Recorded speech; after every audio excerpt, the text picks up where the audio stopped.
Hey guys, the name's Cheritz, and let's talk about a mobile dating sims called Mystic Messenger for the iOS and Android. Because it is a mobile game, I can't play it all in one sitting, but I kinda did anyways. Don't tell Dime I spent money on this. It is a free game with microtransaction, and from what I've gathered, it follows the time. I was up at 1 AM when I saw a chat popped up, and when I went to sleep and woke up the next day, I saw that there was a chat at 2 AM, which has been locked since then. It is a bit of a pain if you don't check this game regularly, because you might end up missing out on conversations, but when I was playing this game, they gave me a good amount of in-game money, or clocks, for me to help recover the conversations that I've missed. I also never actually completed the first day because I started the game at 7 or 8 PM, and the conversations beforehand never showed up, so on my day 1, it's always stuck at 38%.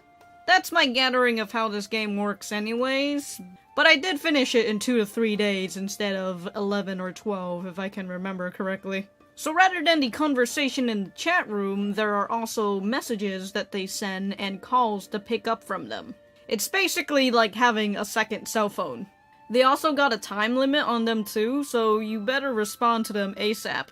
Then there's the emails where you gotta respond to these people, and if you get all of their answers correct, they will attend the party. I did not care much for this part of the game, so I basically just looked up the guide. If you don't know which choices to choose, there are answers, because towards the end of the game, they will grade you on how many you've successfully invited.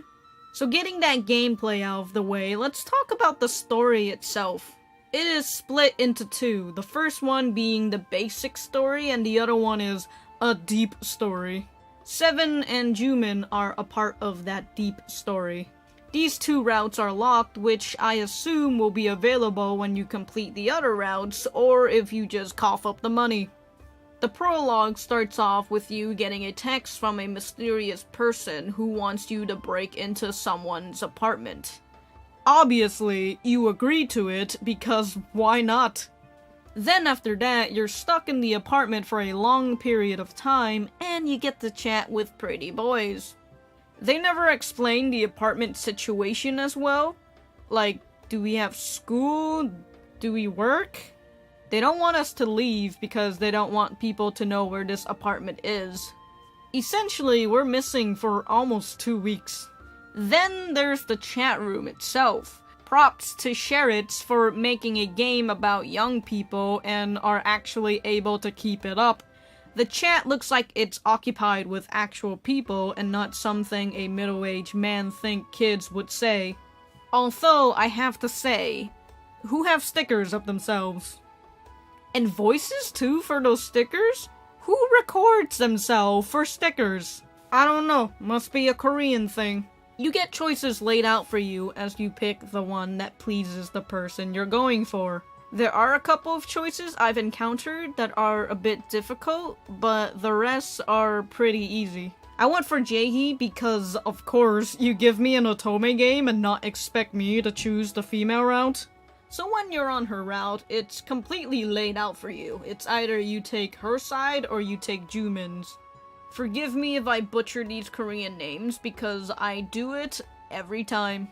Rather than that, the story is a bit sketchy, although I suppose you're gonna have to find more about that with Seven and Jumin, since they are closer to V. I do praise this game for its presentation. The time mechanic is a bit of a pain, especially for people who can't get on as much. But the amount of clocks they give and how much you can gather from a conversation helps compensate those losses. The characters are all completely lovable, maybe except for Jumin. I don't know if I'll get back into the game for another route because I'm still disappointed in Jaehee. I would definitely recommend you to play this game if A, you like Otome games, and B, you have an iOS or an Android. Like I said before, the game does compensate for the time lost, so even if you're not on as much, you'd still be able to rejoin the conversations. Anyways, I think that's about it with Mystic Messenger. Thank you guys for watching this. Please remember to leave a like and a comment down below. Subscribe if you like what you see and want to see more of it. Stay tuned for Jaehee's route because I have a bone to pick with her.